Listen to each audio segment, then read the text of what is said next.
হৰেন্দ্ৰ চিত্ৰা মহাবিদ্যালয়ত ছাত্ৰ একতা সভাৰ সাধাৰণ নিৰ্বাচন আজি ভোটগ্ৰহণ প্ৰক্ৰিয়া ইতিমধ্যে সমাপ্ত হৈছে।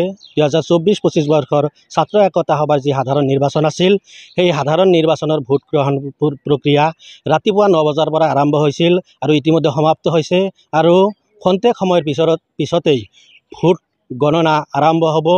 মই বৰ্তমান উপস্থিত আছোঁ হৰেন্দ্ৰ চিত্ৰা মহাবিদ্যালয়ত আৰু হৰেন্দ্ৰ চিত্ৰা মহাবিদ্যালয়ত ছাত্ৰ একতাৰ সভাৰ যি সাধাৰণ নিৰ্বাচন আছিল, ইতিমধ্যে সকলো ছাত্ৰ ছাত্ৰী আৰু যিসকলে ভোট গণনা কৰিব সকলো বিষয়াসকলে ইতিমধ্যে এই মুহূৰ্তত আমি দেখুৱাই আছোঁ যে ইয়াত সকলোৱে শাৰী পাতি বহিছে, ভোট গ্ৰহণ হৈ গৈছে। ইতিমধ্যে যিসকলে গণনা কৰিব সকলো আৰম্ভ হোৱাৰ দিশত।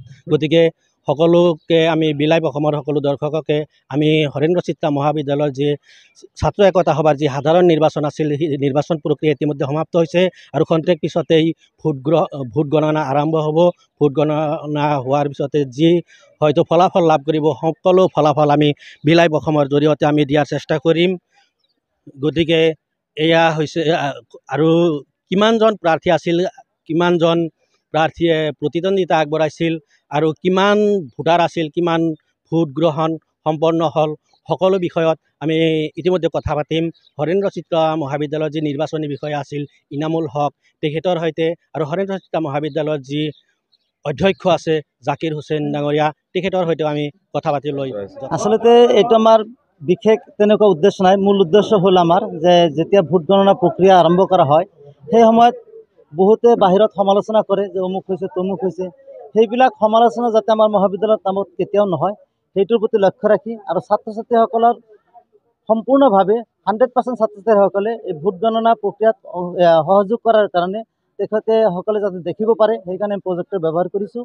আৰু আজি যেতিয়া আমাৰ ভোট গ্ৰহণ প্ৰক্ৰিয়া আছিলে, শান্তিপূৰ্ণভাৱে 9 বজাৰ পৰা ভোট গ্ৰহণ আৰম্ভ হৈছিলে। 3 বজাত আমাৰ ভোট গ্ৰহণ প্ৰক্ৰিয়া সমাপ্ত হৈছে, শান্তিপূৰ্ণভাৱে সমাপ্ত হৈছে বুলি আমি ক'ব বিচাৰোঁ। আৰু টোটেল আমাৰ ভোটাৰ আছিলে 634জন আৰু তাতে ভোটদান কৰিছে 410জনে। মুঠ 65.66% ছাত্ৰ ছাত্ৰীসকলে ভোটদান প্ৰক্ৰিয়াত অংশগ্ৰহণ কৰিছে।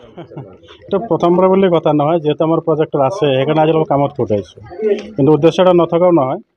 কাৰণ আমাৰ এৰিয়াটো খুব ডাঙৰ, ল'ৰা ছোৱালী বহুত, আৰু আমি যিখিনি জেগাত আমি বহিছোঁ গতিকে সন্মুখত আমাৰ গাৰ্ডেনটো দেখা পাইছে। গতিকে বাহিৰৰ পৰা ল'ৰা ছোৱালীখিনি অলপ এই গৰমৰ মাজত যাতে অলপ ভালকৈ উপভোগ কৰিব পাৰে বা এইটো চাব পাৰে, বা সকলোৰে এটা বিৰাট এটা শংকা থাকে আমাৰ কেণ্ডিডেট বা ছাপোৰ্টাৰসকলৰ যে আমি ইয়াতে কি কৰোঁ, কেনেকৈ আমি কাউণ্টিং কৰোঁ, বেলটসমূহ কেনেকৈ আমি চাওঁ, নিৰীক্ষণ কৰোঁ, এইবোৰ এটা সন্দেহ এটা থাকি যায়।